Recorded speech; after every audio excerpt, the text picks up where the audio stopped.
السلام عليكم وان شاء الله تكونوا كامل بخير. القائمة اللي كامل رانا مقلقين عليها، جبت لكم القائمة المتوقعة، وهذه القائمة اللي احنا نحضروا عليها في هذا الفيديو قائمة متوقعة بقوة. وانا عاود درت ميزاجو للقائمة اللي فاتت عجبتكم، على بالي بلي كاين بزاف اللي عجبتهم قالوا لي انه هذا القائمة الله يبارك، كاين اللي قالوا لي بارك الله فيك قائمة مليحة، كاين اللي ما عجبتهمش، من حقهم الاختلاف نعمة وليست نقمة. أنا ماذا بيا خاوتي تنتقدوني إلا شفتو كاش حاجة يعني صحوا لي، أنا ماذا بيا يعني نشوف انتقادات تاعكم، نشوف تعليقات تاعكم، راح نرد عليكم كامل. صح، نبداو في القائمة المتوقعة. أولا في حراسة المرمى كما قلت لكم أنا نشوف لوكا زيدان ونشوف بمبوط ونشوف رايان يسلي، هذوما اللي نشوفهم، يعني هما أصلا هذو هما اللي يعني تقريبا يقنعوا أكثر. وفي التدريبات يعني راح يبان الحارس، الا اذا يعني غير واحد من هذ الثلاثه، ممكن فلاديمير بيتكوفيتش يشوف حارس اخر ابار هذا ثلاث حراس. صح، نروحوا الى الدفاع اللي كاين بزاف انتقدوني، قالوا لي الدفاع علاش تقول ماندي وبن سبعيني، نقول لكم علاش ماندي وبن سبعيني. يا خاوتي المنتخب الوطني هذا ما يلزمش تغلط فيه وما يلزمش تريسكي. من قبل حنا ما بنيناش الدفاع تاعنا على بلعيد واشرف عباده، لانه المنتخب يتبنى في 4 سنوات، ما يتبناش في تبني انت منتخب في ظرف سنه. يعني تجيب بلعيد، تجيب اشرف عباده، ديرهم يعني ديريكت هما تيتيلر، تنحي ماندي تنحي بن سبعيني. انا راني مع ليجان، راني مع المساغر، كاين بزاف اللي قال لي كيفاش ماندي وبن سبعيني وكبار ومن ما تقدرش خويا، ما تقدرش، ما امبوسيبل تنحي ماندي بن سبعيني يعني في ظرف وجيز، تجيب بالعيد اشرف عباده ديرهم يعني هما لي تيتيلر. انا ماذا بيا يكونوا هما لي تيتيلر، بصح المنتخب يتبنى في فتره كبيره، ماشي فتره وجيزه، يعني في ظرف 4 سنين او 5 سنين يعني تعتمد عليهم، ديرهم كاساسيين، وكان بنيناها من الاول كانت ممكن. لكن الان يعني سي بون، دوكا عندك بالعيد اشرف عباده، تقدر دير واحد فيهم اساسي، تقدر ديرهم يعني لي رومبلاسون، حاجه مليحه. اوكي صح، نروحوا قلنا بالعيد اشرف عباده، ايت نوري، بالغالي، حجام، دروفال، سامي شرقي. انا علاش قلت لكم سامي شرقي؟ لانه شفت انه مؤخرا عاود رجع في المباراة الأخيرة مع اف سي باري ولعب، يعني قدم مستوى جيد، وأصلا يعني فلاديمير بيتكوفيتش يعتبره قطعة أساسية في المنتخب، راكم على بالكم بها خاوتي. سامي شرقي يعني يقدر يعتمد عليه كظاهر أيمن، يقدر يعتمد عليه في اللاكس، يقدم مستوى جيد، راكم شفتوا في مباراة السعودية المستوى اللي قدمه. أنا نظن أنه يستدعي سامي شرقي، لأنه علاه كاينين يعني اللي راهم باينين، ماندي وبالسبعيني وبالعيد واشرف عباده وايت نوري وبالغالي وحجام، هذوك شغل باينين. عندك دروفال مع سامي شرقي هنا اللي ممكن يعني بالك يجي بناير، صهيب ناير، بالك يعني يعتمد على سامي شرقي. والله ما على بالي يا خوتي، انا ما حاجه ما نعرفهاش، ما نقدرش نقول لكم، هذيك حاجه يشوفها فلاديمير بيتكوفيتش. صح، الان نروحوا الى وسط الميدان. هنا اللي راه كاين واحد اللوش، كاين اللي ما عجبوش تطراوي دوكا يعجبكم تطراوي ولا ما يعجبكمش، هو راه يقدم مستوى جيد. راح نوري لكم يعني بالاحصائيات، احصائيات تاع تطراوي راح تشوفوهم، تشوف كيفاش تطراوي يقدم مستوى رائع ويقدم مستوى جيد. على ذيك اللي قلت لكم انا تطراوي ممكن يعني يستدعيه على الاقل يعني رومبلاسي به هذاك النقص تاع بن ناصر. شوف تطراوي يعني عنده نسبة مشاركة جيدة، لعب 38 مباراة من أصل 43، الأهداف صانع 2 ومسجل 5 أهداف، تقييم تاعو 7.1، يعني راه مقدم مستوى جيد، يعني راه يقدم. لو كان شفتو أنا ماشي يقدم مستوى مليح أنا ما كنتش نهضر عليه أصلا. يعني ممكن فلاديمير بيتكوفيتش راه عنده هذيك النظرة تاع أنه يشوف تطراوي راه جيد. هذه بالنسبه لتطراوي، باسكو على بالي بلي كاين بزاف متابعين ما يعرفوش تطراوي مليح. راني تكلمت لكم على تطراوي. بن ناصر، تقولوا لي علاش بن ناصر في القائمه المتوقعه؟ بن ناصر يا خاوتي مؤخرا شفنا دينامو زاغريب يعني راه يتعامل معاه بذكاء، راه يعطيلو يعني يعني فتره لعب قصيره، يلعب 16 20 دقيقه في المباراه يعني باش يسترجع هذيك اللياقه البدنيه. انا ما نظنش انه فلاديمير بيتكوفيتش راح يعتمد عليه كاساسي 100%، راح يعتمد عليه يعني كرومبلاسون، راح يلعب به ويستعمل الخبره تاعو. ممكن يعني في 60 او 70 دقيقه يدخلوا كعامل خبره. راكم عارفين يعني بن ناصر كيفاش يجبد يدمك، يعني تشوف كيفاش يحرث لك ستاد، خاصه يعني في الوقت الا كنت زعما 0-0 ولا كنت يعني في تعادل 1-1 راح ممكن يدخل يغير لك الريتم تاع المباراه. راكم على بالكم باللي بن ناصر قطعه اساسيه في المنتخب الوطني، وفلاديمير بيتكوفيتش اكيد راح يستدعيه. انا نشوف انه راح يكون في القائمه. صح زروقي بوداوي، زروقي راكم على بالكم باللي باينه باللي يستدعي زروقي لانه يعتمد عليه ويقول عليه تكتيكمو مليح. صح بوداوي قطعه اساسيه في المنتخب.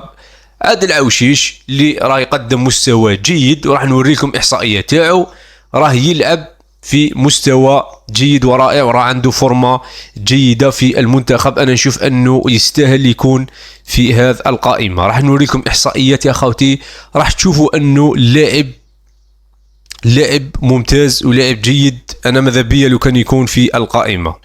هذا العوشيش اللي راه يلعب في شالكا 04 هاليك تشوفوا احصائيه تاعو ما شاء الله، لعب 45 مباراه من 50، يعني عنده منافسه، عنده عدد كبير من المشاركه. الاهداف مسجل 2 وصانع 3 اهداف. كاين اللي يقول لي كيفاش يعني مسجل فقط هدفين؟ راه مسجل هدفين. هو المنصب تاعو يلعب يعني متعدد مناصب، تقدر تحطه كجناح ايسر، تقدر تحطه كصانع العاب، يلعب في الوسط الهجومي، يعني عنده متعدد المناصب. المنصب تاعو الاساسي هو وسط ميدان هجومي. وقادر تقول لي يعني عادل عوشيش تقول لي صانع فقط، صنع 2 أو 3 فرص تاع اهداف، نقول لك عندك الحق ماشي صانع بزاف، بصح ما عندناش خاوتي، ما عندناش. عندك تجيب عوار، حاب تلعب عوار تلعبه هو كوسط هجومي صانع العاب، بصح واش راح يدير لك عوار راكم شفتوها في غواتيمالا ولا وقيلا في مباراة تاع الاوروغواي، عطاولو بالو اكتشو وين جابوه في السعوديه وين يلعب هو. دوك الى عوار نتوما على بالكم باللي عوار خلاص انتهى في المنتخب الوطني، عوار خلاص شفناه شبعنا من عوار، تبقى تلعب دائما بعوار. المنتخب الوطني خلاص دوك يعتمد على لاعبين اللي راهم يقدموا. خلينا من العاطفه تبدا تقول لي عوار وجاو عوار كان عوار اوكي، بصح دركا خلاص عوار انتهى. عوار في المنتخب الوطني احصائيات تاعو متقاربه من احصائيات عادل عوشيش، رغم انه عادل عوشيش يلعب في شالكا، يلعب في المانيا درجه ثانيه، باسكو شالكا كان هو في كان في الدور الاول ولا في هبط دوزيام ديفيزيون، عادي يعني ماشي حاجه كبيره ولا عادي. راه يلعب في شالكا في الدوري الالماني والاخر يلعب في السعوديه، عندهم احصائيات متقاربين. وريت لكم في الفيديو السابق قلت لكم انه ما تقدرش تكومباري نتايا واحد يلعب في الدوري السعودي مع واحد يلعب في الدوري الالماني. خاوتي يعني باينه، ما نظلوش يعني دائما نهضروا في هذا الموضوع. قلت لكم عادل عوشيش افضل من عوار رغم انه عندهم تقارب في الاحصائيات، لكن الدوري الالماني الدوري السعودي شكون خير؟ بان بلي الدوري الالماني صح. نواصلوا في القائمة. قلنا عادل عوشيش ومازا اللي باينه بلاصتو في المنتخب الوطني. نروحوا للهجوم، نبداو بمحرز. الشعب راه منقسم الى ناس راهي مع محرز، ناس راهي ضد محرز. اوكي اختلاف نعمه وليست نقمه، اوكي معليش نختلفوا. كاين الناس اللي راهي تدافع على محرز، يقول لك محرز، حنا شفنا يعني المستوى تاع محرز وين راه، وشفنا حاج موسى واش راه يقدم، لكن العامل تاع الخبره تاع محرز ما تكفيش يعني الخبره وحدها. انا راني مع حاج موسى كاساسي، انا ماذا بيا نشوف حاج موسى كاساسي ماشي محرز، لكن محرز لازم يكون في القائمه. اصلا لو كان حنا نحبوا نحو ما نقدروش خوتي. راه يفيد فلاديمير بيتكوفيتش هو الناخب الوطني، هو اللي يشوف محرز كاساسي، ما عندنا ما نديرو خوتي. بالنسبه لزيدان، بالنسبه لزروقي، بالنسبه لماندي، هو يشوفهم فلاديمير بيتكوفيتش، يشوف عواري، يشوف فرشايبي. ما نقدروش حنا نغير، علاش نكذبوا على رواحنا؟ على بالنا بلي القائمه المتوقعه اللي نشوفوها حنايا فيها غير مساغر، لكن فلاديمير بيتكوفيتش يشوف امر اخر. صح، قلنا محرز، قلنا حاج موسى، وقلنا عموره. تقول لي على عموره انا ما نظنش انه ما راحش يديه عموره، رغم انه ما راحش يدور مليح، لكن راهو شاف انه هو ميور بيتور في تصفية كاس افريقيا، في تصفية كاس العالم اللي فاتت، ميور بيتور في الافريك. ما يقدرش ما يديش، لانه ماشي لازم زعما لاعب يكون يدور مليح يولي ما يدورش مليح خلاص نرموه ونقولوا خلاص هذا اللاعب ماهوش يقدم، تجيب واحد اخر بقى تبدل. لا ماشي هكذا يتبنى المنتخب الوطني. قلنا عموره، بولبينا، وممكن براهيمي. انا حطيته في القائمه، نشوف انه كاين احتمال انه راح يستدعيه. وعندنا امين قويري اللي يعني حاليا مازال لا يقنع في المنتخب الوطني. راه ماركي هدفين مع المنتخب الوطني، راه عوار بالك راه مسجل اكثر منه 3 اهداف. قويري اللي هو اللي لازم يسجل الهدف، يعني يصنع ويسجل. مازال لا يقنع، 3 سنين مع المنتخب الوطني لحد الساعه مازال لا يقنع. وقولوا لي انتم واش رايكم، الا راني غلط صحوا لي. صح، بنبو علي. كان اللي يقول لي بنبو علي علاش راه في القائمه. بنبو علي يا خوتي ما باسكو ما عندكش، حاب تلعب بونجاح. انا بونجاح نشوف انه عنده هذيك الخبره، لكن عامل الخبره وحده ما يكفيش، ما راش يسجل يعني لا مع المنتخب لا مع الفريق تاعو. رغم انه مؤخرا شفنا يعني يسجل بعض الاهداف، لكن مازال ماشي بونجاح القديم. صح. والاخر بقرار شفت انه احصائيات تاعو جيده، حطيته في هذه القائمه، بل لانه يستاهل يكون في القائمه. انا راني مع المساغر، هذا هو رايي، راكم تعرفوني، انا راني مع قائمه تاع مساغر. ماذا بي نشوف الشبان، لكن فلاديمير بيتكوفيتش واش يشوف؟ راكم على بالكم واش يشوف؟ قولوا لي نتوما برك في التعليقات واش رايكم.